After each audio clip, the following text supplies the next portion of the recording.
Last night we kept hearing whistling and stuff in here. I didn't say anything. You didn't? I heard that too. I heard someone tell me shh. That's a voice. That was a voice. Yeah. I can't. Jade, there's somebody else in here with us.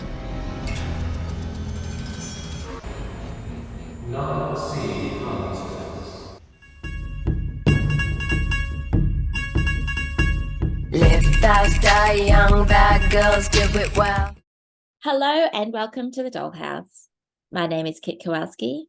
I'm an Australian feminist researcher and blogger. I'm joined by my co-host Edie Wyatt, who writes long-form essays and who is rumoured to strongly dislike vegans. We're here to talk about sex, gender, and all the nonsense. How is it going, Edie? How are those vegans? Well, that's a lie. I've been unduly slighted. But I did make a remark last week that I do want to apologise about. I suggested that there was 200 Lebanese guys against half a dozen vegans. Of course, I meant the vegans with TRAs, and I was implying that progressives are vegans and that vegans might be unhealthy. It was just a little joke. Sometimes we make jokes and they're not true. I don't think vegans are unhealthy. I've got many friends that are vegans. So I'm not what's the equivalent racist to vegan? Veganist? I'm not a veganist. I think a veganist would be someone who is a vegan. Yeah, well, I don't like vegans. And I did make a little joke. I'm sorry that it hurt feelings. It was just a joke. Well, I mean, look, I laughed because I'm a vegetarian, so and it is a little bit of a joke. Kids, sometimes I do make those jokes about vegans and vegetarians, and I am joking. I'm trying to keep the kid a little bit. So it's I'm well aware of our reputation as being weak, and I think it's good to have a laugh at yourself sometimes, actually. Unable to hold yourself up with spindly legs. I have to laugh because I don't have the strength to walk away. Well, there is that joke about how do you tell if someone's a vegan, and of course they'll tell you. I'll tell you. Because they do have a reputation of being a little bit too evangelical. And I do make jokes about evangelicals as well. I make jokes about Baptists. Yeah. I've just come from a tradition. My father was a Cockney. I've come from a tradition of taking the piss. And I do have to kind of hold myself back a bit because people do get offended. But yeah, it's not personal. It is also, it's a very Aussie sort of tradition as well. And it can be the darker side of Aussie culture. That someone likes you because like they're calling you names and they're making fun of you all the time, and the people that we don't like are the ones that we're really respectful to. It's not always great, but it is it's definitely part of our culture for better or for worse. And as a vegan, nice lady vegan pointed out to me today, some people when they become vegans, it's an extremely healthy option for them, and they become more healthy than what they were before. So and I think there tend to be like 2 or 3 types of vegans, and one type is the type I really respect, and they become food experts, and they have whole foods, and they know everything about the nutritional content of their meals, and they're really, really responsible with the way they eat. And then there are like the vegans who are like go to McDonald's and like, oh, what's vegan on the menu? or like they're just they eat cupcakes and Oreos because that are saturated with trans fats, because you can actually get vegan versions of those like junk foods. I'm probably the latter type, but I wish I was the former. So and it's often from a compassion of animals, and there is I know there's a hypocrisy in people who love animals like I do and eat them as well. It's a contradiction we have to live with or become a vegan. Yeah, exactly. you know, like more power to the people who are kind of living their values like that. I think that's pretty cool, actually. Yeah. So we are sorry that we implied that that TRAs and vegans were the same. We know that's not true. That's right. We're doing our best. So what are we going to talk about today? I Has think today anything we're going happened in the last week? Has anything happened at all? No, it's been very quiet on the gender front, apart from the whole world talking about us, and the fact that we're having a focus this week on the Nazi hunters. It made me think about the ghost hunters, that American program. So this week we're talking about the Nazi hunters. And the Nazis you'll see. Yes. So if you're listening to the podcast and not the YouTube video, we have a fantastic poster here of our very own Australian Nazi hunters. We'll get into them a little bit later. We have John Pizzuto, we have Sarah Ferguson, and Dan Andrews, and they look very fearsome and self-satisfied. Menacing. Yeah. Yes.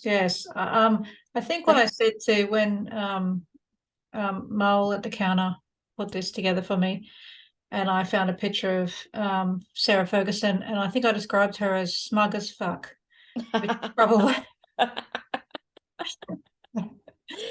Well, so I think we might get into talking about the Nazi hunters specifically a little bit later. First up, we'll talk about what's happening in Australian politics. So on last weekend, we had the election in New South Wales, and it was they're describing it as a bloodbath. So so the Libs lost, the Liberal Party lost spectacularly, and the ALP, which is the coloured red, is going to take government. Unfortunately, we're still not entirely clear if they're going to have a clear majority or if they're going to be hamstrung by the independents and the Greens. So we've got ALP with 46 seats and Liberal with 32, Independent with 9, and Green with 3. So ordinarily, I'd be probably cheering on this result. But given what I know that it means for our near future in New South Wales, I'm incredibly apprehensive. So one of those independents that won by a clear landslide was Alex Greenwich, and he plans to introduce the Equality Bill. So it hasn't yet been fully drafted. He hasn't seen the Equality Bill yet, but it's going to be an omnibus bill, which is going to give us sex self-ID, possibly hate crime legislation, and anti-conversion practices, which, as we know from the other states, actually means mandating gay conversion therapy by therapists. So we're incredibly apprehensive about what this actually means. It's going to be a real win for men in New South Wales, and it's going to be a real win for men who want to chuck on a skirt and to trespass all over women's boundaries. For women, it could mean the complete annihilation of our sex rights, and for parents, it could mean the complete annihilation of our rights to protect our children from unnecessary treatments and surgeries. So we're all very worried here. So it also means that the Labor Party are in power all over the mainland. Ironically, the only place that the Labor Party are not in power is Tasmania, which is incredibly captured. Yeah. So it doesn't seem to matter. The Labor Party certainly accelerate this gender stuff, but it doesn't seem to matter. I kept all the extra bits in there. That's the Sydney Morning Herald, because I thought it was a strange little mix. It says the party falls behind in key seats. Premier says chief scientist likely to investigate fish deaths. Sounds like a bit like The Simpsons, doesn't it? And Dominic Perrottet has a barbecue for staffers at home. Well, This is peak Sydney Morning Herald here. So actually when I opened up the Sydney Morning Herald on the election morning, the very first story related to the election was that Dominic Perrottet had gone to vote and he didn't eat a sausage. Oh. Instead, he bought cakes at the cake stall. Wow. That's so thrilling. shocking. Yeah. It's probably why he lost the election, in my view. Yes. Not having the democracy sausage, it's un-Australian, really. Do you remember last time when Albo ate the sausage wrong? Was that Albo?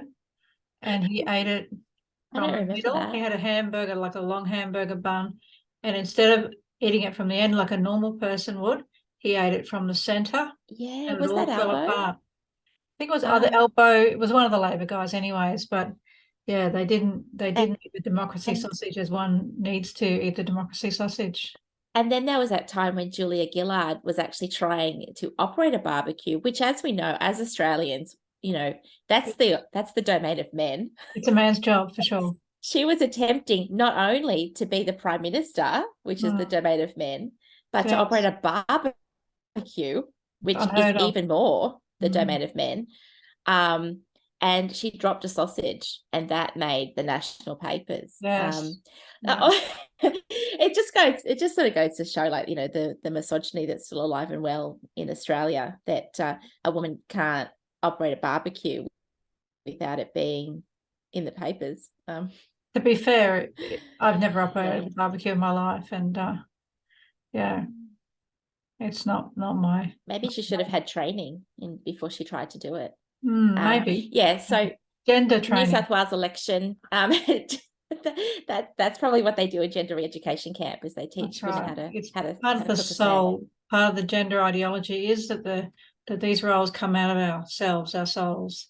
See, I've operated a barbecue. Like, does that mean I'm non-binary? Could be, yeah. Yeah. Yeah. I always thought possibly I was, yeah.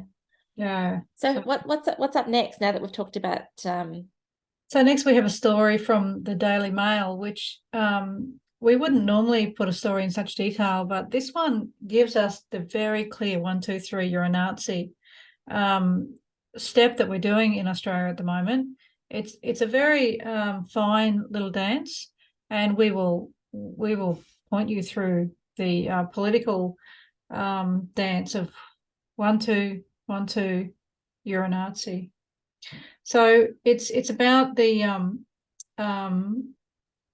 Senator Louise Pratt, and Kit would know more about the senator than I do, because she's got quite a complicated little family arrangement.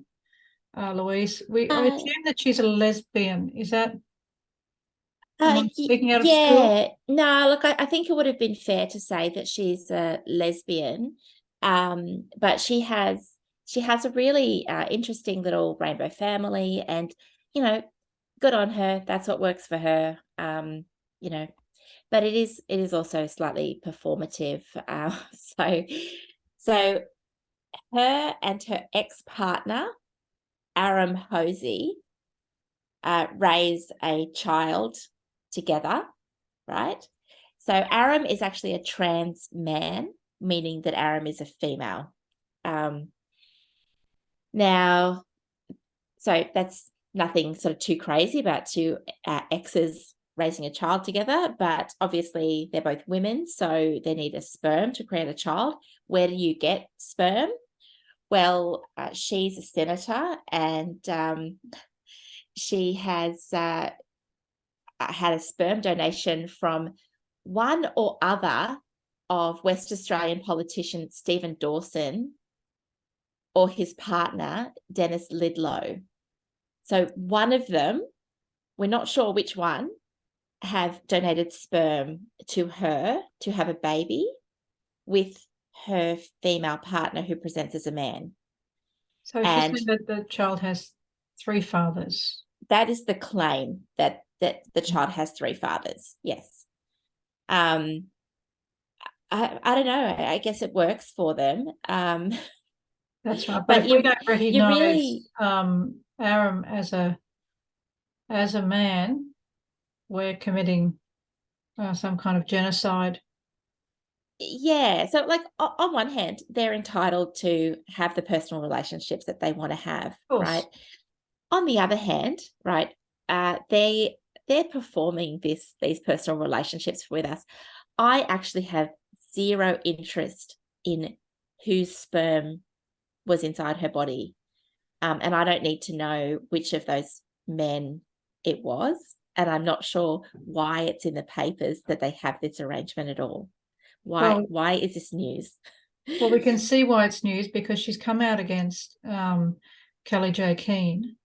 And so it's the problematic thing for me is it's mentioned the child's name as well and all its Yeah. complicated origins as an argument against Keane. She's saying that people who are defending Keane, because Pauline Hanson's come in and come against the using of medicating gender diversity in children. And so she's saying that any trans views should not be amplified in the Parliament. And she said that the rally that was in Melbourne was backed by far-right extremists, some of whom were seen using the Nazi salute outside the Victorian Parliament. These are not the Australian values. So what my interest is in terms of a cultural perspective is that they're pulling these, they're positioning these values, which are that women are adult human females. Basically, that's the view of Keane. That we shouldn't have gender identity protections put in law above sex protections, that women should have their own spaces. These views are now being put adjacent to the views that we should exterminate, that people say that they should exterminate the Jews. So this is a placement. And so then she's trying to place them in the national values. These are family values that are national values that should rightly then be imposed upon the population. She said that the rallies were paced by caring, compassionate counter rallies.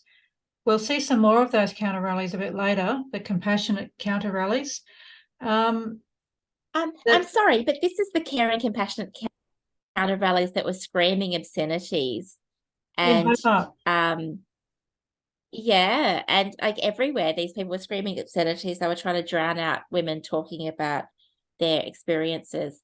And in Canberra, Senator Thorpe actually came over and tried to assault Kelly J. Keane. Yeah, we saw that, which we covered last week. Yeah. Yeah, and that lovely woman Silver in Tasmania, we saw her. Yeah. Just completely drowned out, lesbian, ex-prisoner, trying to fight for the rights of women to have their own prisons. I want to talk about why there are men in women's prisons, why our transgender laws allow fully intact males in women's prisons to rape and bash women. And those laws have taken away the sex-based rights of women. Those laws have also taken away the rights of lesbians to meet together. These people here shouting, they don't give a shit about women, and they don't give a shit about women prisoners. God forbid we should ever fight for that right. And so she's positioning herself as a tireless, this paper says she's a tireless campaigner for transgender rights. You know, her family is unremarkable, really. Your family is unremarkable. Your family, my family is unremarkable except to me. To me, my family is special. For everybody else, my family is unremarkable. And sorry, Louise, your family is unremarkable. And it does not stand as a testament why we should have cocks in our change rooms, which is what the argument is here. And so we hear this endless waffle about the trio dads raised Jasper, which is a child, alongside Ms. Pratt in what they're affectionately described as a rainbow family. You know. Well, if I can just say like this, like the sort of performativity here, she's using her family, especially her child, which is, I think it's actually quite wrong repugnant, to bring morally. Well, yeah, it's just unwise to bring your child who's under 18 into the spotlight, especially with their name. But she's using this rainbow family concept as a way to give herself legitimacy to talk about issues that technically don't affect her. No. And we also see using trans men as a shield for trans women. So, raises with a partner who is trans, okay, that's a trans woman. That's a trans man who's a woman. And we actually know from data collected by trans activists, right, that trans men are hugely at risk of assault. They're hugely at risk of sexual assault. So when they say trans people are X times more likely to be assaulted, what they actually mean is trans men, That's right. women Oh. are more likely to be assaulted. And they do have higher rates of assault than the general population of females. So it's a big And that's study in the probably because, States. in addition, It was they're conducted. outsiders. That's right. In And addition to being, it showed that sex is a consistent risk factor in sexual assault, even with trans identity. So trans identity doesn't abate male pattern violence, and it doesn't abate female pattern vulnerability. In fact, it exacerbates it. So when you look at these big studies, they all use them. Oh, trans people are frightened to use bathrooms or at risk in bathrooms. That's women. It's trans men. Trans, yeah. It's trans men. That's right. And like this is where the intersectionality does actually come into play. So you've got someone who's vulnerable because they have a woman's body, right? So they're literally vulnerable to rape because they have orifices that are vulnerable to rape. And then you have this other layer. And I don't think it's because they're trans, because they have a gender soul, because you can't detect that someone has a gender soul, right? No. I would posit that it's because they're outsiders. They're doing something odd or different. They're other. Okay. And if you're the other, then you're vulnerable. That's what makes you vulnerable. And you'd be just as vulnerable if you were some other kind of strange person, or like if you're autistic or behaving really weirdly, or, we know they also have high rates of autism. That's true. As well. And we know that autism is disproportionately misdiagnosed in girls as well. That I think that's seeing some correction in the last few years, but certainly when my children were young, autism was being missed in girls, and that was a problem. And we know this gender ideology is sweeping up some kids. It's a one size fits all solution that kids diagnose themselves with often on the internet. And it's a very bourgeois thing for parents to accept. It's very kind of a middle class thing. These people are all very bourgeois. And so here we've got Nick. There's Nick McKim. We spoke about him last week. He's calling us all. This is 1, 2, and we're getting to 3. He's calling Miss Keane pathetic, disgusting excuse for a human being.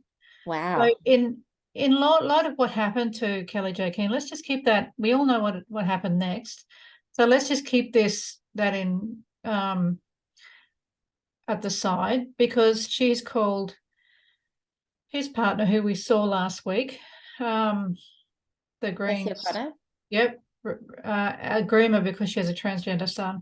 So what Kelly Jo Keane's argument is that you've got a minor who is probably a lesbian who is transitioning to a male. So within the gender critical perspective, that should be considered with suspicion, because it's not a responsible thing to treat gender variance in children with these transgender kind of labels.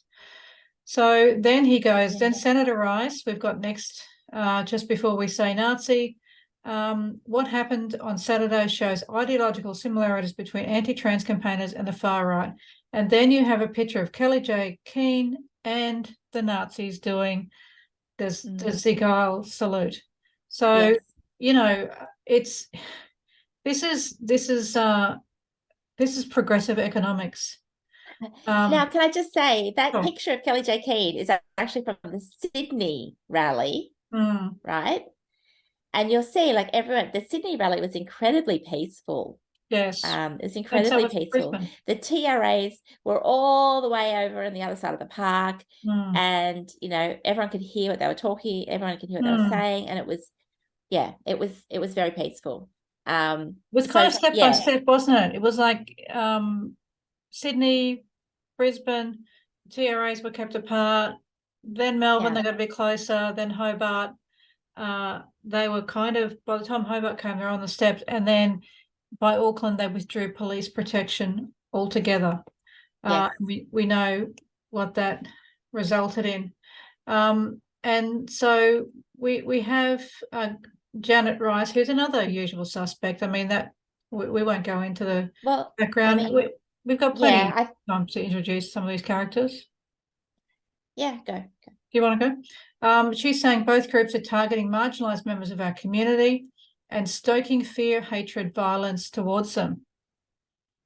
Now, can I just say, like, these people, they're really putting words in our mouths.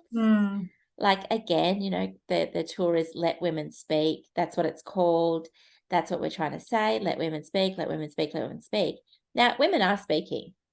Louise Pratt is speaking, right? Cassie O'Connell is speaking. Janet Rice is speaking. But we haven't heard the voice of the actual women. They are, I don't know, what's the woman version of mansplaining? They are transplaining. That's what they're translating. They're translating, right? They're rainbow splaining to us. Yeah. Well, she's saying it's clear that far right groups are using transphobic campaigns to recruit people to their own extremism. Is that clear? Is it? Apparently, Miss Keane's women's protest in Melbourne on Saturday was filled with men performing the Nazi salute. Many of whom concealed their identities in face coverings. I mean, it's rich for them to talk about concealing identities, really, isn't it? Yeah, because that's literally on their side. Everybody was still wearing the masks. Yeah. And they shield themselves. They shield sex vulnerabilities, our sex vulnerabilities in identities all the time. They turn women into an identity, a fake identity. Now, it says here the disruption sparked nationwide outrage and questions as to whether Ms. Keane had any affiliations with far right groups, which she vehemently denies. Of course she doesn't, but the fact that it's in the paper, the fact that it's being suggested, that is the one to you're a Nazi. It's understood a person, past present association with individual group or organisation. So now they're talking about visas getting done, and we've got a lot of voices in here from Greens and small groups. Greens MP Stephen Bates, who is a party spokesperson for LGBTQ matters and himself a gay man, pleaded with the immigration minister to cancel her visa months before she even stepped foot in Australia. So what we've got here, we've got a situation where we're pretending the tension's mounting. They're saying these are Nazis. Warning, Will Smith, they're all Nazis.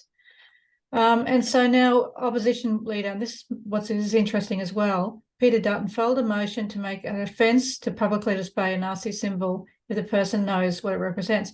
So Peter Dutton is a Conservative. So the Conservatives are coming in, playing the game. Oh, we don't like Nazis. We don't want any Nazis in there. And this is why I found it a little bit too much. You know, I wasn't going to be playing the denouncing game, although we did spend all last week denouncing. And then we hear about the support of controversial feminist Catherine Deeb. So at least they're calling her a feminist.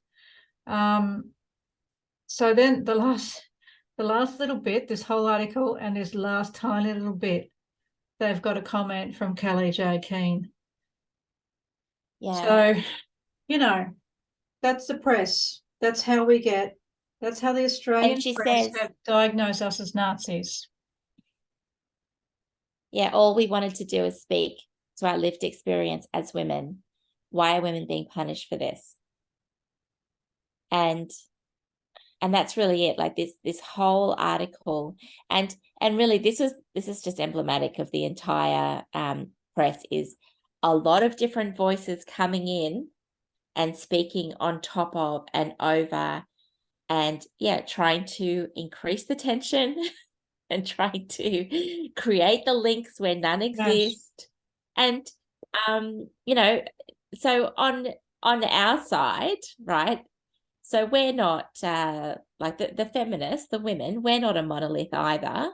No. So, there are women who have pointed out that in the past, Kelly J. Keane gave interviews to like anyone and everyone. And she was on a lot of far right podcasts, she was on a lot of far right channels. She went to America and spoke to the Heritage Foundation, who are quite conservative. In Australia, she accepted some assistance. I think it was she accepted the insurance coverage of CPAC, who are quite conservative. They're they point to Thatcher and Reagan as being their heroes, but they're not Nazis, right? It's a huge distinction. So Thatcher and Reagan, they worked within the system, and they they drove the system around, right? They controlled the system. They didn't try to bring down the system. They didn't foment a revolution. No, and they would have remembered as well. It's ridiculous. The Second World War. Most of the people in those days would have remembered the Second World War, and they would have taken accusations of Nazism very seriously. They would have actually required evidence. They would have actually required someone, for instance, to be a white supremacist, to maybe be, and the left, the way the left call us Nazis, and how that they're riddled with anti-Semitism, just surprises me. It's incredibly juvenile thinking, and it's really it's disappointing to see this level of discourse in Australia today in the national press. Like, I would have expected this sort of stuff from the Green Left Weekly, maybe. Yeah, that's right. Or the socialist rags, the the ones almost all those quotes are from Greens or left-wing politicians. Yeah, like I'm talking about like the newspapers of the socialist alternative, like that's the self-published papers. Like, that's the kind of discourse that you would expect from them. Because you know what you're getting, right? Yeah, right, exactly. It's not the sort of perspective I would expect from the ABC or no, I think all the rules have gone. The rules have gone. It's lowest common denominator journalism. It is, yeah. So have we got some more Nazi hunting here? We have some more Nazi hunting. We reported last week about how Maura Deeming has been unceremoniously suspended from her party. Had she been suspended at that point? No. We talked about the vote coming up. Oh yes. And I think what actually happened was that she gave like a spectacular speech in the party room, and Peter Credlin on Sky News revealed some of the content of the speech. And whereas Moira, she took the opportunity to reveal some personal details about herself, such as that she has, she's taken in a refugee who is like afflicted with cancer. So her and her family have been caring for this person for some years, and also that she's been the victim of sexual assault. And I think she shouldn't have to reveal that kind of stuff about herself in order to win at politics. No, and we just saw that Pratt is going on and on about very ordinary details of her life. Yeah, that she is in a same-sex relationship, and that she has sperm donated from a man. Yeah, it's very prosaic, isn't it? And she's using those to be some sort of hero. Well, Maura is getting called a Nazi, and she has to stand up and say, look. She's actually Like, this is the reason why I do this. I was raised by my uncle, who was a survivor of the concentration camps in Germany. I've been all my life, and she's a Maori for a start. I mean, do they not know that Nazis are white supremacists? Is that something that they've forgotten about? yeah, They're saying her motivation is hate. Well, she's saying that her motivation coming into this is that she's a victim of sexual assault, so she wants to maintain girls' sexual boundaries and allow girls to say no, which is one of the things we talk about, rape culture, and telling girls that they have a boundary, that they right can to say no, yeah, boys in their space, and that they can recognize a boy when they look at them. And so she gets up and says all this and brings the party room to tears. And Buggerlugs, Pseudo, who's the head of the lynch mob, realizes, bugger it, I've lost it. If I put this to a vote, I'm dead in the water. yeah, So he would have to resign. If he's trying to get rid of someone, he'd have to resign. So there's some sort of backroom deal being made where she's accepted that she has a suspension from the party. Now, he then has an interview with the 7:30 report with Sarah Ferguson. Sarah Ferguson used to be considered to be a fairly serious journalist, but in this interview, I'll just play a little snippet of it. yeah, sure. She's Go ahead. just absolutely terrible. So, and he's terrible. So she's terrible. She's Nazi Hunter 1, he's Nazi Hunter welcome to 2. So let's 7:30. just have a little quick go. Thanks, Sarah. Moira Deeming has walked back her condemnation of the rally and its organiser. Will you move again to expel her from the Liberal Party? Well, thanks, Sarah. What I would say, if I just take our view, is just back a step. I brought this motion last Sunday because I was very concerned that certain types of conduct by people associated with Moira Deeming in the conduct of that rally was totally unacceptable. And I wanted a condemnation of that.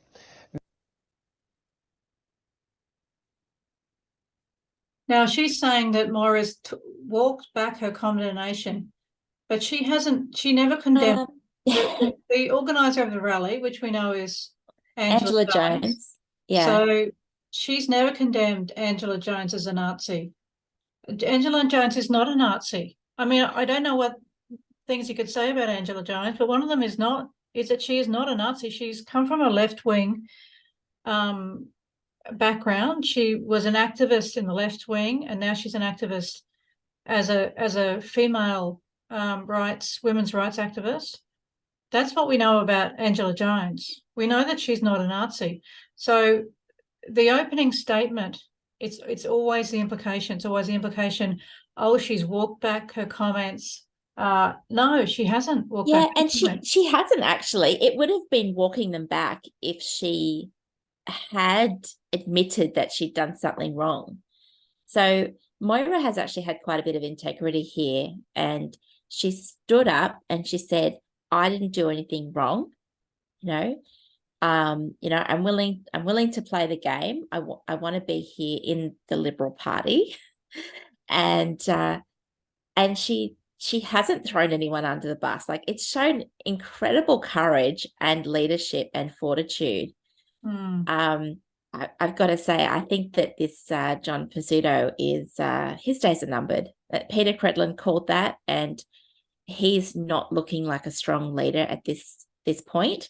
No. And I think Moira, okay, she's a Liberal. She's, not the party I tend to vote for. But she's shown that she is a skillful politician here. Yeah, that's right. Yeah. And she's a skillful politician who wants to protect women and girls' boundaries. Like, let's not look that gift horse in the mouth just yet. No. Right? And she's been very open about that. She's never ever said, oh, look, maybe I'll give this right for that right. She's never compromised.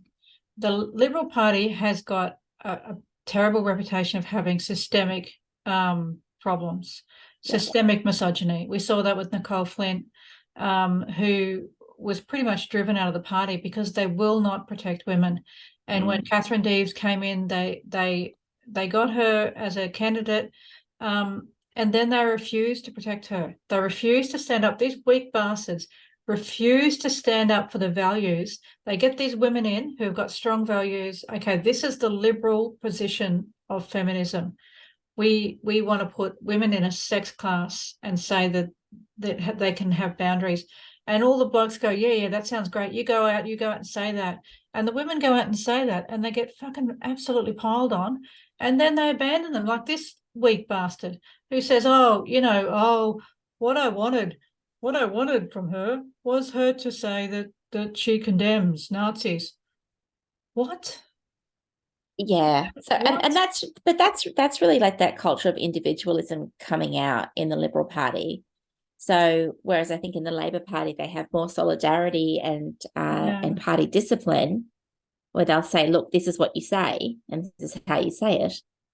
In the Liberal Party, they'll say, oh yeah, go out and say women's rights and let's see if it gets votes. And if it does, great, you're in. And if it doesn't, well, sorry, you should probably repent.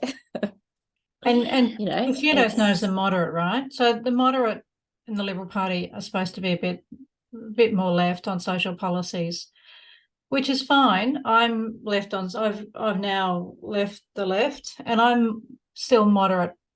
What that used to mean was healthcare, education. They were social policies, a safety net for the poor. But now it's this stuff, this identity stuff, which I can't figure out. So what Pursuto's done, he's gone on the ABC, which is the most progressive of all stations, and continued to hang Moira out to dry. So and ABC are loving it. They're just lapping it up. And we'll put in the thing, the contrast with that with the Credlin piece as well this week. Credlin's done a couple of pieces that have been really excellent. I was never a fan of Peter Credlin, but she's been a woman of integrity on this issue, and she's not backed down on it. So good on her.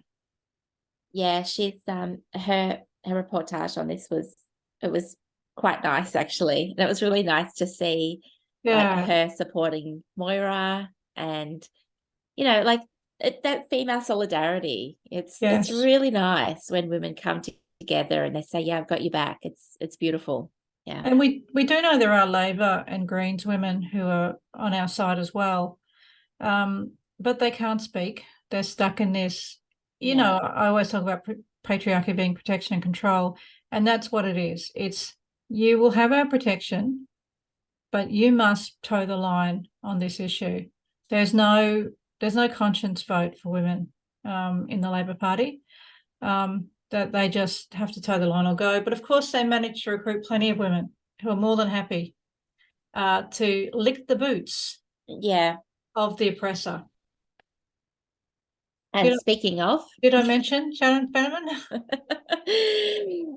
Your friend, my girlfriend, Edie's girlfriend, Shannon Fentiman. We didn't put her in the Nazi picture, the Nazi hunter, but she's a Nazi hunter, and I'm going to show you how this is done. So, all right, those Nazis are deliberate. Either they're deliberately put there, or they're certainly utilised by the left, because the right probably think that they're just a bunch of basement-dwelling wankers, which most of us would think about people who join far-right extremist groups. In Queensland, they certainly didn't turn up to our rally. I don't even know a Nazi. I've never met one. No. I've never even seen them demonstrate in the city. But of course, they're very useful to the left. And Shannon's come out this week, and she's saying that we've got some of the strongest hate line. We've only got one house here too, right? So we don't have a Senate. So, and they've got a majority. They just put through whatever the fuck they want. Sorry, I've got to stop that swearing. Queensland will have some of the strongest hate crime laws in the country. New laws being introduced Parliament today will ban public display of hate symbols such as representations of Nazi ideology. That sounds lovely, doesn't it? Doesn't that sound nice? Second tweet. We're also introducing tougher penalties for crimes motivated by hatred based on race, religion, sexuality, sex characteristics, or gender identity. Yeah. 1, 2, So 3, you're a Nazi. this This makes me a Nazi. well, I mean, all of that is reasonable until you get down to like what is actually a hate crime. That's right. What And is a sex characteristic? you know, what is a sex characteristic, but what is a hate crime? So, like, is a hate crime mispronouncing someone? Is it Yes. refusing to use their name? Is it refusing to facilitate a family member taking hormones that they deem necessary, but Or is it telling maybe a man to harming get them? out of the bathroom at the pool at South Bank? I mean, South Yeah, Bank down in Brisbane here, that is known as a place for pedophiles to hang out. yeah. It's been a place of sex pests since it started, and the security guards will tell you they keep an eye on it. But now, Fenderman here, she's welcoming them all in. So if a man with all his bollocks out comes into the rooms at South Bank, to the change rooms, if you say, bloke, get the fuck out of here, that's a hate crime. That's a hate crime. Yeah, You're a because hate crime. it's based on his sex characteristics, isn't it? That's right. Well, Yeah. one of those, if you look at the new legislation for the birth, deaths, and marriages, a sex characteristic can be dress, can Yeah. be a Yeah, dress. that's right. Yeah. So a man in a frock is given exactly the same protection as a woman who has a female body, except he has, on top of that, he has this, which we don't have, because none of that's sex. Sex is not protected. So he has his dress protected, while we have our boring old vagina not protected. There's no protection. Speak for yourself. Well, you might protect yours yourself, but the state's not going to protect it. I meant the boring bit. Oh, the boring.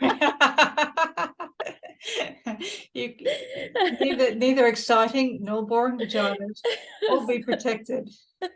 Okay, all right. Well, that's at least the law is being applied equally across they're all. protected on some, if they're not protected from men. So, you know.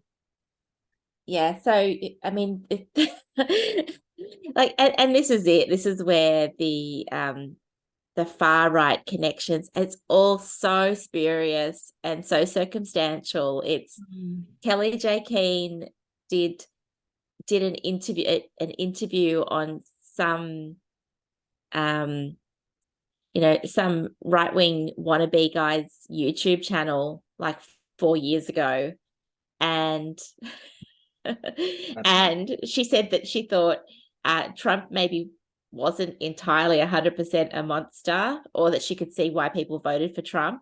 Yeah. And then Nazis turn up, like men come and turn up to a rally, and then suddenly it's the perfect excuse to bring in legislation that is going to criminalize and penalize women who can look at a man, look at a penis and go, oh yeah, that's a man's penis. That's right. Yeah. So now we're going to be criminalized with this hate legislation. I'm very uncomfortable with the idea of hate speech. I'm just not. I'm not comfortable with it at all. Well, it's targeted legislation itself. too, Yeah. isn't it? You know, like it's like even when the Liberal Party or the National Party were here, and they did bikie legislation, and they had this association legislation. So you could be arrested if you had these bad associations. I was against that because it can be repurposed. That's what the old Liberal concept was, that we can't put too many laws in because they get repurposed. So if you say, okay, a symbol, hate symbols, and you just leave it open, hate symbols are against, are against the law. All right, so now we include gender identity. So what about the suffragette flag? So we turn up to our rallies. You've seen our rallies. They've got all their weird flags. Last time they had red flags. Is that a hate symbol, the suffragette flag? That's right. We have the suffragette. We have women have the adult human female shirt on.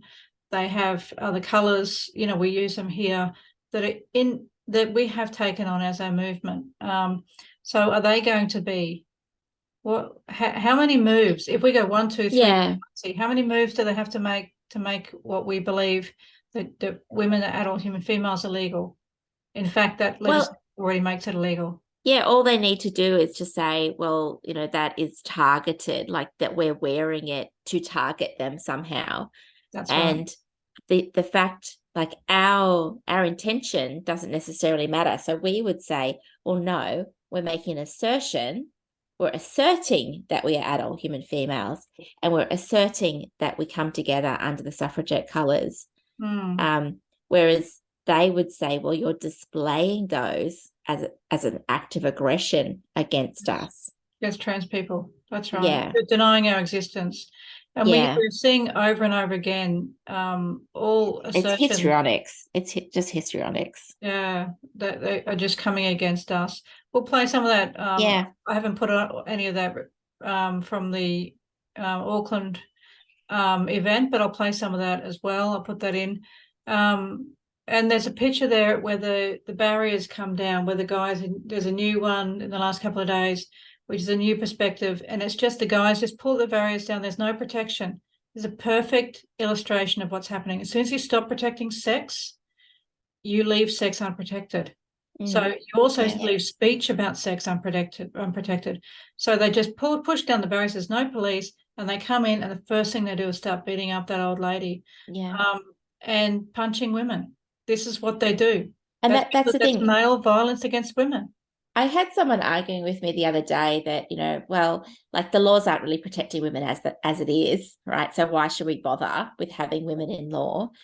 And the thing is that the law is actually defining what a woman is, right? And at the very least, it's saying like there is a boundary here, right? That you're crossing, and it tells people there is a boundary, right? That's right. Yeah. Unfortunately, and our society is a very advanced, evolved society. Like on the most part, most people do the right thing most of the time.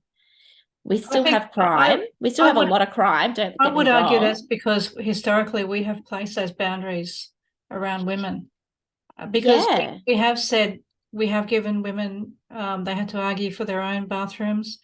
They haven't been there forever. We had to argue for places for women to change their sanitary products in public so that they didn't have not only urinary leash, but they weren't confined to the home.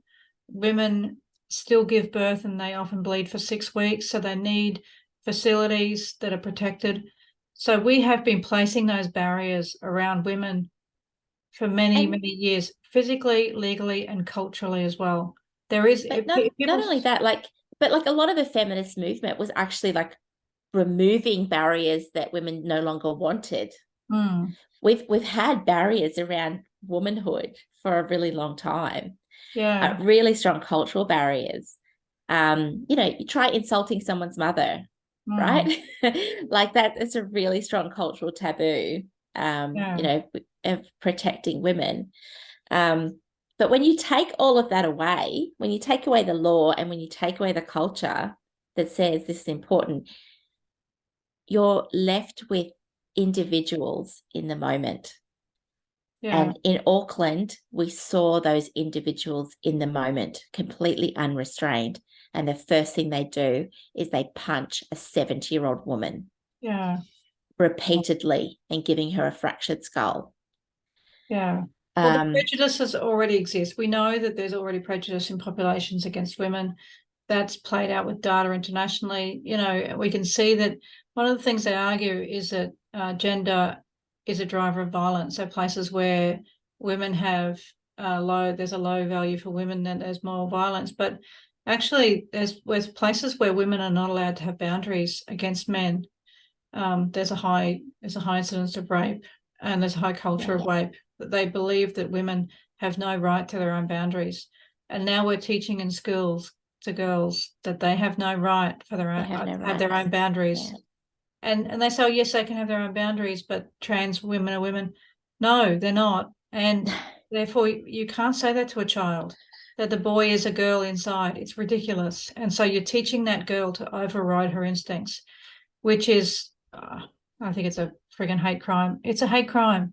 I think it is. It's a hate crime against women to teach them that they have to be nice, like that they that they're not allowed to say no. Mm.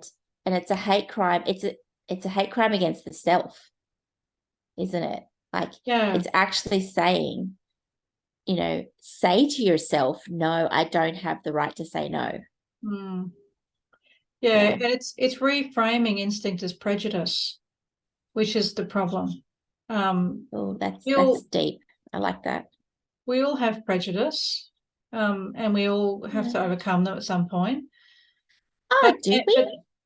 I mean, I know we say that, but like, do we? I don't know. I think we do. I always remember my mum saying that she grew up during the war, and probably that was prejudice that was given by propaganda. But we went to Japan, when I was young. They mortgaged the house, and we went to the UK and dropped off in Japan on the way. And she said, you know what? I've never been able to get over my prejudice. All right. Of her childhood. She wanted to know about the Japanese. Oh, because of the war. Because of the war. Oh, because of all yeah. her childhood, they were all saying, calling the yellow peril, saying the Japanese were these horrible people, and the men would come back and they told about the war camps and how savage they were. And so she never got over that.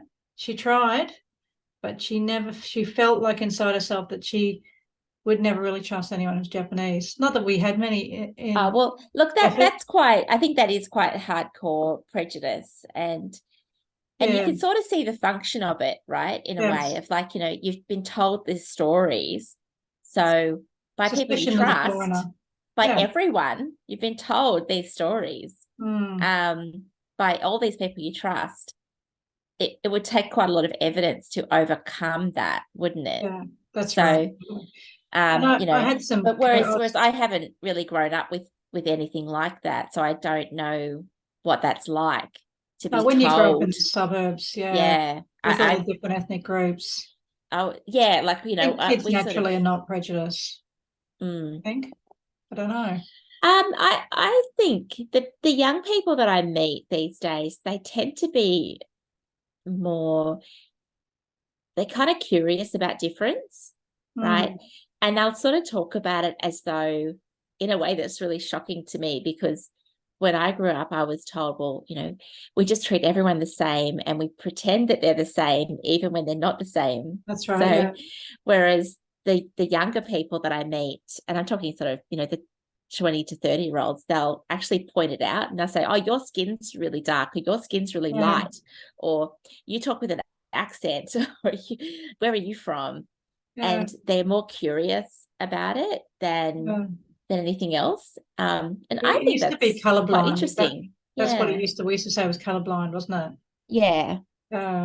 I know that when I first met my husband, it was no big deal. I didn't think, because he was Lebanese, I didn't think that was a different. I thought I was a migrant too. My father was from England, and I was a migrant and he was a migrant. I didn't see any difference, and I probably was a little bit naive, because I remember the first time I went to visit his father in Lakemba, and I was a little white girl from Stafford, and I walked into the only white girl in Lakemba. I felt like the only white girl in Lakemba, but I was happy because he was taking us to the Lebanese restaurants, and they have great food, and everyone's welcoming, and we're engaged, and there was a great welcoming into the culture and into the families. There was no one ever said, you're not having that white girl or anything like that. They probably said it behind his back. What's he doing? What's he doing with that white girl? But I didn't feel like there was anything then. But, That's really nice, actually. That's lovely. Yeah. But that was a long time ago. And I think it's changed since then. I think there would be more prejudice now than there was then. Yeah, that's quite sad. So what's our friend Dan Andrews up to? Our third Nazi hunter. He's the next Nazi hunter, and he's also been made accusations in the Parliament against Angela Jones. He's also said, I haven't got the record here, but he said on record that the organiser had links with the very, very clear links. Yeah, which is that's ridiculous. A lie. It's a lie. And Anne's just a single mum. She's got 4 kids. Really, she's not a powerful person. She's a citizen. These guys got no respect for citizens. So he's off to China this week. He's gone and told everyone that they're Nazis, and off he goes to China, where he's taking no press with him. And he's been asked to raise the case of Cheng Li, who is an Australian journalist who has been imprisoned in China on suspicion of being a spy or something. I don't know what they suspect, but she's got no due process. They've got no reason. Her partner has been urging him to raise the issue. She has 2 children that she's been separated from for over a year. I'm not sure. It must be a few years now. I don't know, but it's been a year since her trial. And she has 2 children who are citizens of Victoria, citizens of Australia, but they live in Victoria, in Melbourne, and he will not raise the issue of her being detained in China, a foreign Australian citizen being detained in a foreign country. So I just wanted to mention that Dan is not just someone who slurs the reputation of honest, hardworking women who are just trying to get along and get involved in some political activism. He also has absolutely no testicles when it comes to stand up to the Chinese about a woman who is a journalist and is being persecuted in a foreign country and detained unlawfully. That's what I want to say about Dan. Yeah, that's absolutely tragic, isn't it? Ah, dear. So yeah, women in Melbourne, who's looking out for them, right? Well, that's right. Definitely He's not got their no own respect government. for women. Yeah, he just pretends, but he does not have any respect for women. Now, the next issue we want to talk about is this bloke. What do you reckon about him? Oh, yeah. So this is Eliana Rubashkin. So this is the guy who threw tomato juice or tomato soup all over Kelly J. Keane when she was in Auckland. And then immediately afterward, sort of grabbed some sort of microphone and declared that he did that because he wanted her to be covered in blood because she is calling for trans genocide. Now, Can we say his praise is a wheel, or is that an overestimation? That might be a hate crime. I'm not sure. So look, this individual, they have a Wikipedia page, so I'll link to that in the description. They claim to be intersex and have a partial androgen insensitivity syndrome, or PACE, which is a condition that only affects XY individuals. So this is a man, and according to Wikipedia, they are some kind of Ukrainian ethnicity, but actually from Colombia. They've hopped around various countries and have eventually fled to New Zealand, where they because they wanted to get married and wanted to be able to marry a man, essentially. So again, this person looks quite female, but apparently they've been undergoing some female hormone treatment. So they've been taking estrogen. So that's why they look a little bit more female than otherwise. They work for, according to LinkedIn, I've had a look at their profile, and they have some sort of chemistry degree, and we're working for different pharmaceutical companies as a chemist. And now they work for ILGA, which is an organization, an international organization with links to pedophile groups. They're very sort of shady. and their intrusion into Australia hasn't been super clear until now, but they're basically like an international policy coordination body, and one of their policy points that they like to just chip away at. So internationally, they've got groups in all different countries who are members who receive advice from ILGA about what they should do and what they should put into their policies. ACON is one of those groups that's receiving advice from ILGA. And one of the policy points is that we should reduce the age of consent significantly. And it's alleged that they do have links to pedophile groups. And now it starts to look like we get slurred with the Nazi word, and but they get. We wonder why they're so. When you read these things, why, especially about rainbow families and just ordinary families who sure identify as whatever you want. I couldn't care less. It doesn't affect my life at all. What we're trying to do is establish a barrier for female people. So why are you so desperate to take these barriers away from women? Why are you attacking women? Why are you particularly attacking childbearing women like Kelly J. Keane, like me, like Kit, like so many of the women in this movement who have produced children through our body and know what it's like to live in a world where we just need to have a full life. We need protection for our children. Otherwise, we'd be worried and following them around all the bloody time. But we have an assumption that there's protection. Sorry. So yeah, this person, Eliana, they're a chemist, right? And they have they have a job with ILGA World as an advocate, and they've gone to the UN to talk about women's issues, right? Now, should we play a little bit of the audio? He left New Zealand very shortly after he assaulted Kelly J.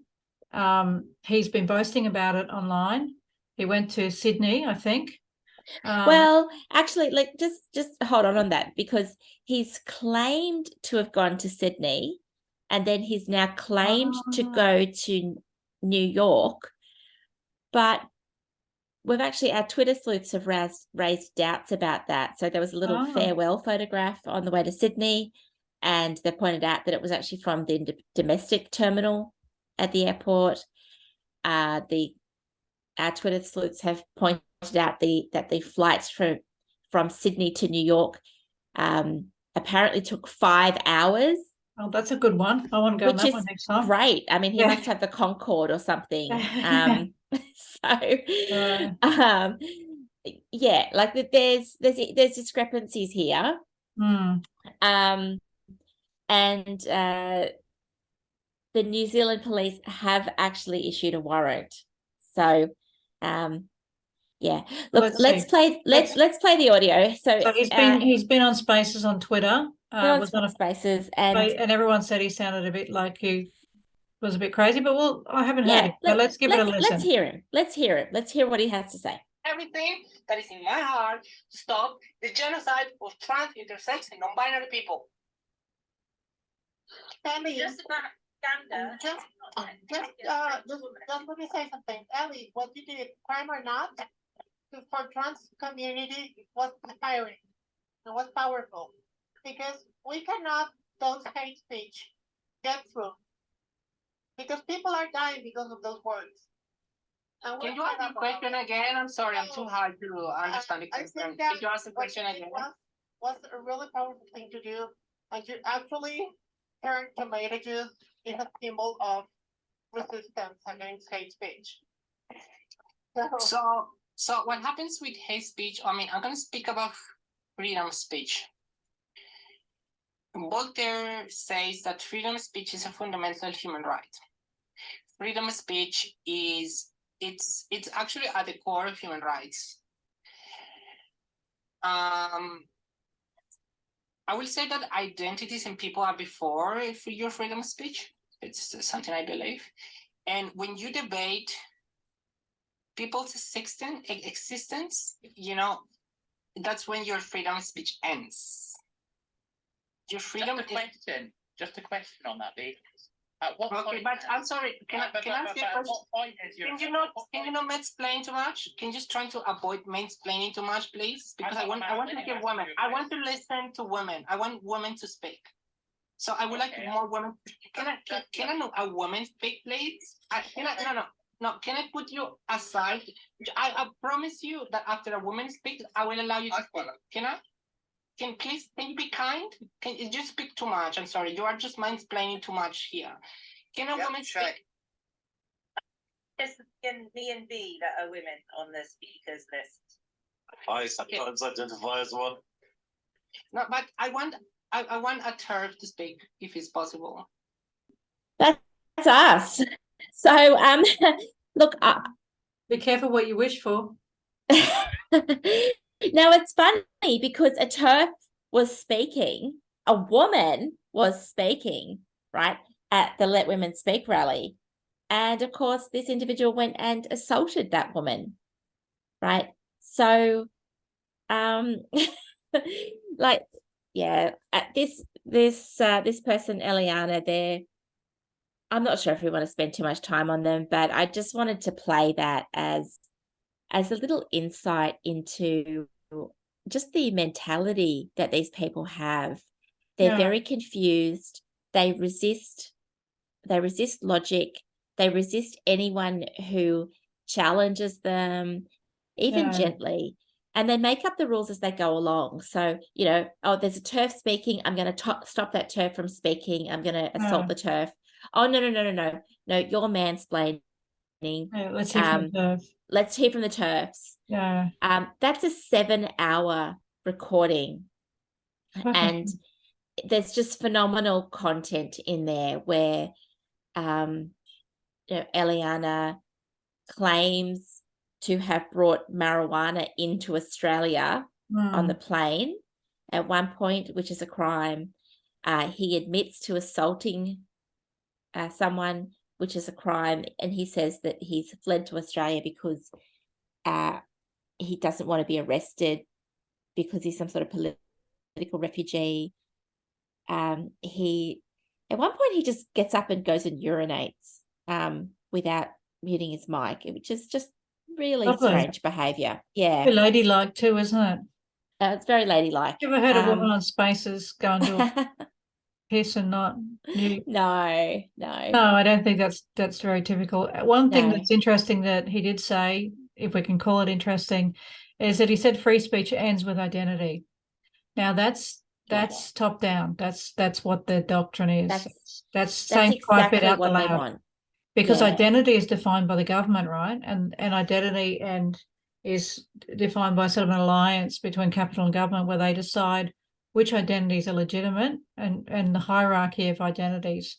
So the identity of the male with a feminine gender identity is the top, because they say that's the most oppressed person in the world, and that oppression claim comes above women's speech, which is why we get Kelly here getting smashed, why we've become Nazis. This is all together. It's all part of the same. At the same time, like, I don't have an identity as a Nazi, right? What right do they have to claim and to impose upon us Nazi gender idea that we are far right or that we are anything other than just women, ordinary women? Because a little bit of examination. Yeah. I mean, our lives probably wouldn't be perfect. I mean, if you put my life under a microscope or something, you know, you'd probably find that I once believed something that I don't believe anymore, or I once said something that was maybe not all that good. Last week I said something about vegans, which was hurtful. But generally, I'm a fairly ordinary person with fairly ordinary beliefs that are based on compassion and care. And of course, the reason that hate speech, or the reason that the freedom of speech stops at identity, is because the identity is only created by the shared delusion or the shared belief. So, Yeah. you know, yes, I have an identity as a woman, right? But it has a material referent, which is my body, which is a woman's body. And even if I stop identifying as a woman, and at several points in my life, in fact, almost even right now, I'm not thinking to myself, I'm saying this as a woman. You know, my identity is not constantly reminding me, like, you're a woman, you're a woman, you're a woman. Are you saying we're having a conversation as two intelligent people? Quite possibly I identities? am. I quite possibly, but as long as that doesn't challenge your identity, because if I challenge your identity, that's hate speech, isn't it? We do have, I mean, we do have our sex marked on our identity documents for a reason too. And you and I do agree that marker, which used to be called an identity marker, now the whole idea of identity's changed, but that is actually an identity because it's how we're identified. And we would argue that should form a basis of a boundary around certain spaces and facilities and even cultures. Even you and I talking as women, we go out and meet with the women. We do create groups of people which are exclusively women. And we do that for a reason. Men can do it as well themselves. But yeah, identity is legitimate, but only in a material way. Yeah. So, like, you know, the unions, they used to always say, oh, well, women's politics is identity politics because it's about your identity as a woman. And look, there's a certain amount of undoing culture where we try to understand what's the difference between our bodies and ourselves and us as physical beings versus cultural beings. Yeah.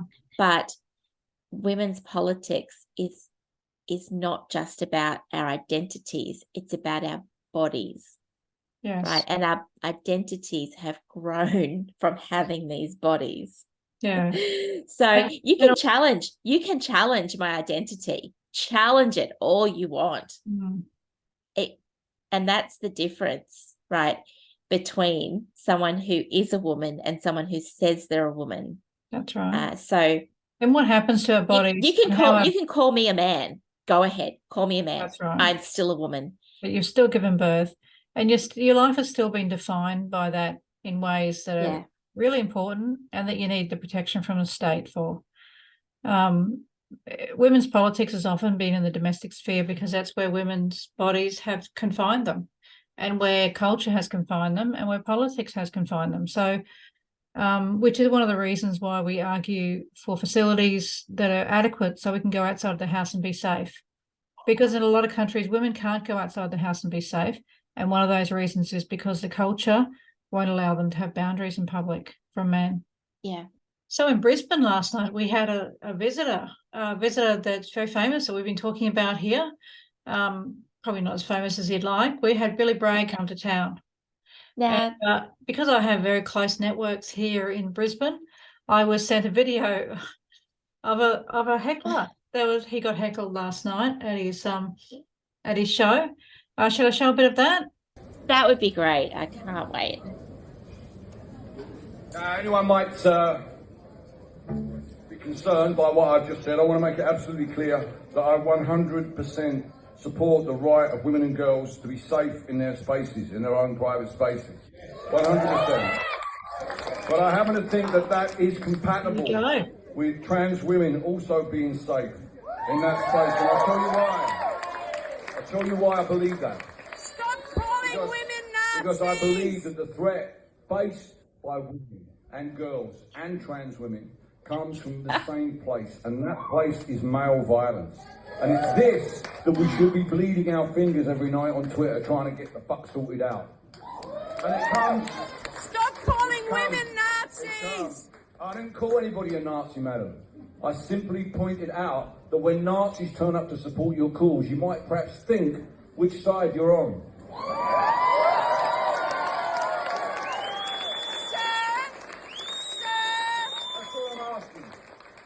That's all I'm asking, a bit of reflection. I'm not asking you just to go, oh, Nazis. Trump believes the earth is round. He doesn't make me an ally. You know, I've got people, easy now, easy. Hey, Let me deal with We this, are please. I am women the and person we deal want with to this. be Let's deal over heard. We are not You're right, you have fascists. every right to be heard. And I 100%, as I said, I support that right to be heard. But when Nazis turn up, the game changes, I'm afraid. Don't blame women Unfortunately. for men's actions. Huh? Just did it. Listen, sister, can you let me deal with this, please? Hey! To justify what happened to Posey Parker in Auckland. You want me to justify that? You want me to explain why old people got punched? You want me to tell you that? But you won't accept responsibility for Nazis turning up at your gig. And that's what we need to do. You need to take responsibility and we need to take responsibility. Okay? Will you take responsibility? Will you take responsibility for trans violence? Let me just tell you one more thing. Do you know who sponsored Posey Parker on a tour of Australia? Do you know who sponsored her? Yeah, also a socialist group. Who sponsored her? There were also socialist groups sponsoring Yes, it. but do you know who the main sponsor was? Yeah, well, fuck them. CPAC. Oh no, not CPAC. Not CPAC. Not CPAC. The CPAC equals Nazis. So they Nazis? How dare she? I mean, I mean, who else would give her oh insurance? my God. I mean, with Right. the danger that is involved in. Now we've seen what happened. The fact that they came and said, "Look, we'll give you insurance, public liability insurance." My God, you know, most people would take that from the devil if they were going to get attacked by these animals that these guys, you know. Yeah. And he says there that he will take responsibility for what happened in Auckland, which he won't. I mean, you know, these guys don't. As long as you take responsibility for the Nazis turning up. What? Well, that's the thing. It's like I'm not saying I'm not saying this. I'm not saying this. But when Nazis turn up, the game changes. That's right. So he's got an out, are they? and I acknowledge that an old person got punched, and I acknowledged that someone was assaulted, but what about them Nazis, hey? But you took money from CPAC. Yeah. How dare you? Therefore, you're a Nazi. Who is Billy taking money from? Exactly. Well, he was performing at the Tivoli, which is not exactly, it's not Suncorp Stadium. I know that. Yeah. So, I don't know. It is really messy, and it just shows like the minefield that we're working in here. Yeah. Where like taking that money or taking that insurance or whatever assistance it was and actually advertising it's something that they can throw back in your face no matter what happens. And the Nazis turning up, no matter what happens, they can just throw it at you and say, but Nazis turned up. At the end of the day, if we were in a situation where it was like Australians versus alien invaders, right? And there's a Nazi stood beside me, and it's them and me versus the alien who's going to kill us. What am I supposed to do? That's right. Right? So sorry, I don't stand with you. I'm just going to go and get slaughtered now. Yeah, like, I'm not. have a bit of perspective I'm here, not with him. right? Like, yeah, we'll all go to our decks because we're doing the purity politics thing. Yeah. We need to have a little bit of perspective here. So it does hurt that we're getting this thrown at us. But I guess we know what side we're on. Good on this woman. How great is she? She's brave, yeah. Yeah, apparently after the show they were buddies. My informant tells me that he was very kind. But of course he doesn't want it to release this on social media because he looks like a fool. He does. Well, there's no argument. His argument is that women can't have spaces because Nazis turn up. Yeah. And this is what, at the end of the day, as a woman, I would really like to exclude those Nazis from my space. I would too, yeah. And if I had the right, I would exclude those men. We had a right to have a space without men. Those Nazis wouldn't have been. They wouldn't be invited. Yeah. No. If we'd had the right to stand up there on the steps of Parliament and just talk about our bodies for a few minutes, then we wouldn't have the Nazis there. We wouldn't have the TRAs. We wouldn't have Billy Bloody Bragg there. We wouldn't have any of those. We would There's just something similar allowed to talk, and we'd all go home and go, "Oh my God, that was so boring." But there's something the same about Billy Bragg and the Nazis. What is it? They might be both. Misogynistic men. Men. They might be men, and we're women, and they're blaming men for. They're blaming women for male violence. Anyways, since we're still in the arts, let's have a look at the last thing that we want to look at. Is our mate Guy. I quite like Guy. I remember him Neighbours many years ago, but I've been watching him for years, and I quite think he's a very good actor. But he's come out to this week very innocently, I think, and just thought he could say a thing that he couldn't say. And this is McCarthyism again. I remember McCarthyism, and when they got the actors were all painted with communist brush. And now it's just another version of McCarthyism. He thinks he can say that anyone can play a transgender role, but he's been disciplined and he had to say sorry. Should I read out the tweet that he deleted? Yeah, so there's a deleted tweet. It says, "A question." Now, it always begins this way, doesn't it? Very mild. A question. If the only people allowed to play trans characters are trans folk, then are we also suggesting the only people trans folk can play are trans characters? Surely that will limit your career as an actor. Isn't the point of an actor to be able to play anyone outside your own world? Wow. That's very radical. That's hate speech for sure. So, less than 24 hours later, he issues a tweet, and it contains a multi-paragraph apology letter. So there's actually a photograph of the letter, and he's deleted the tweet. He's walked it back. He's pretty clear that it was indeed hate speech. So poor Guy, he's the latest victim of the witch hunts. Not quite cancel culture, because he knows that he'd be cancelled. It was obviously made very clear to him that he cannot speak about these issues without being cancelled. His letter includes this quite odd little phrase here.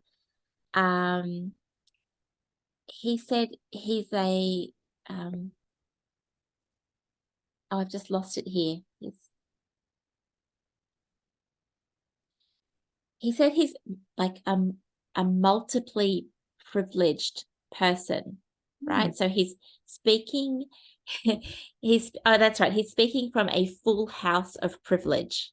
Yes, he's white, straight. Now he's white, he's straight, he's rich, he's beautiful. But quite clearly, this is where a class analysis wouldn't go astray, right? Because quite clearly the privilege he doesn't have is money. Because he was worried about working. Like if he wasn't worried, about working, he wouldn't apologize. No. Right?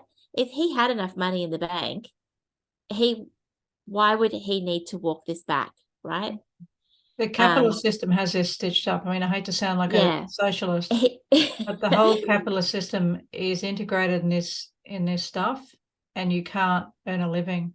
Well, it absolutely is. And this is why everyone's so afraid, is because if you say the wrong thing, if you come out, if you're not apologetic, you'll get cancelled. And frankly, who cares if these people don't ever speak to you again, right? What matters is your job, and what matters is your money. Okay. If you upset people in the arts, you'll never work again. Right. In other jobs, there's a bit more leeway, but we've seen multiple women, especially in the UK where things are a bit more advanced, multiple women being being fired or being censured or being bullied out of their positions just for standing up and saying a woman doesn't have a penis. We have many in our movement, and one of the things they will say if they come in and they've got a funny identity, you know, Twitter identity, they'll say I'm in the arts. That's all they need to say. Yeah. They will never, you will never know their full name. You might hear it whispered in a secret little turfy group, but there's no way that person will ever. They'll donate, they'll support, they'll get on the tweets anonymously. Yeah, they'll write submissions, they'll do whatever, but they can never come out because they just have to live a double life. It's just the reality for women in the arts, which is a shame because this stuff kills creativity. There's no creativity in this stuff. It just absolutely destroys it. There's nothing about it that's creative. It's a dictatorial system. When he says, this is me in the system, in the pyramid, you know, we're talking before about trans women as despite the fact that they're mostly white men and extremely privileged, in this imaginary system, they're placed at the top of the ability to speak because they're considered to be the most oppressed because they're both women and they're trans. Well, we would say that they're not women and trans doesn't matter. Trans is imaginary. So, yeah. So one day we maybe will get it, reassert our some sanity, but not today. Yeah. So look, Guy, if you're listening, Guy, which I'm sure you are, I'm sure you were just hanging out for the latest episode of our podcast. Come on. If you're privileged, if you have a full house of privilege, use that privilege to defend the truth. Grow some and stick up for women and girls. Yeah, grow some ovaries, right? Stick up for the truth. Don't be bullied. No. If you are privileged, you know, just stand up for what's right. Stand up for those of us who can't stand up. Yeah. Because there are so many of us. There are so many people who are starting out in the arts or who are mid-career in the arts, and they cannot say what you said. No. There'll be no opportunity for apology because they don't have a big enough name and they will just steamrolled over. Okay, so if you have that privilege, if you actually believe that crap that you were saying in your apology letter, Guy, stand up. Don't apologize. No. No. And stop thinking, boy. Don't be a coward. Using your brain. He's obviously been sitting there thinking, having his thoughts. He's having a beer. He's on the tweets. He's listening to this stuff, and he thinks, "Hang on, I've found an illogical thing in the transgender ideology," and thinks that he's very smart. Now, wouldn't that limit the roles? And he's tweeting and thinking, oh, yes, this is very smart. We're going to have a conversation now, aren't we? We've all been there, Guy. Like, we've all thought, let's have a conversation about this. Have a conversation. But you know what? The difference between me and you, Guy, is that when that happened to me, I didn't back down. And that's the difference between us. Yes. You know? Well, I feel like I couldn't lie at the time. I couldn't do it. I started to be cancelled because I was having a bit of a nervous breakdown, and I thought to myself, I felt like I might be losing my sanity in some way, and I thought if I lose the truth, then I could lose everything about who I am. So I refused. That's why they call it going down the rabbit hole. Yes, because you just stick to truth. And then you can't go back. And then I got my kind of, got back to health again. But you still can't. I think if a lot of women, and I've spoken to a lot of men also who've had sort of midlife breakdowns or some crisis in their life, and they've recovered and they've said they're not the same. You do learn something through it. You start to think, okay, well, if I can't tell the truth, then I'd rather not even worry about interacting in society. So yeah, so now I interact with my other Nazi friends. That's a joke, everyone. That's a joke. I'm not a Nazi and I don't hate vegans. Oh, good. So last week we had the denouncing, and this week it's the apology. The apology, yeah. The apology. I'll be doing a lot I predict. And, the thing is, I'm not against apologising. I don't, like we get this idea that people go, oh, cancel culture, you should apologise and be nice. Yeah, you should. If you offend someone contacts you and says, look, Edie, I was offended with what you said. And I think, okay, you're right. I shouldn't say that about people because it's not nice. So I apologise. That's okay. But it's not like that person's not saying you're privileged and you're oppressing me. They're not trying to assert their dominance over me. As equals, we speak as equals. Look, and we said to those women, we said, look, we don't actually like being called tarts and bitches in the workplace. Could we stop that? And that was a very reasonable request. We don't want to be pinched on the arse in the workplace. And we quite like legislation which allows us to say, you should be sacked if you start pinching women on the arse or being nasty. So that's not the same thing. We get accused of being cancel culture or whatever. No, we're just nice people. Yeah, and just back to this Eliana bloke, like he, his whole thing was like, well, if you're talking about your own rights, then that's calling for genocide. And if you have freedom of speech up until the point where you question our identity, right? And that's really what Guy here has done. He's questioned it. He's just raised like the faintest of questions. That's right. And which is really, a contradiction at the base of their ideology. Like in a really tender way, I think. Just the, oh, guys, have you thought about how this is like maybe not great for you? Yeah, that's right. And some of these contradictions are very obvious, and it doesn't take much to say, oh, hang on, hang on a minute. This is not right.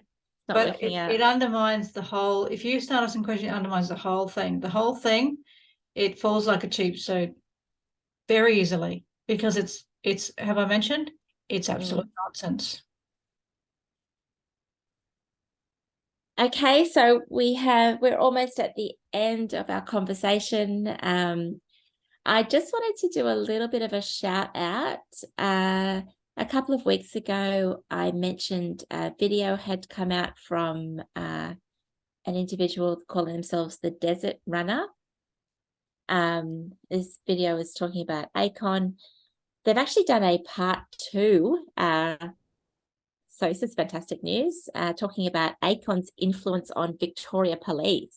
So I'm really keen for that one to get some views. I'll put it into the show notes. Yeah. I haven't seen it yet, so I'll look forward to watching it. Yeah, whoever you are, mysterious desert runner, keep going. You're doing really well. Yeah, we had a good space this week too. We had a few blokes in there. And so, yeah, we should probably do a few more of those and get some more blokes involved. Yes. We encourage the involvement of men.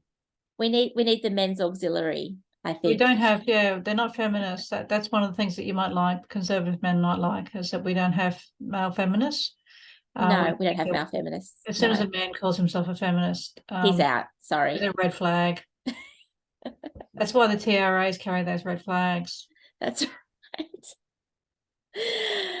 All right, so we might wrap it up there. Thank you so much, everyone, for joining us again in the Dollhouse. We hope you've enjoyed the conversation. I'm Kit Kowalski, and I'm here with Edie Wyatt. We'll be back again next week with all of the news and views in the Aussie genderverse. If you're on YouTube or Substack, please like, share, and subscribe and all of that. Share this on Twitter and tell your friends if you enjoyed our conversation. Thanks very much and see you next week. Thanks, guys. Bye-bye. Live fast, die young, bad girls do it well.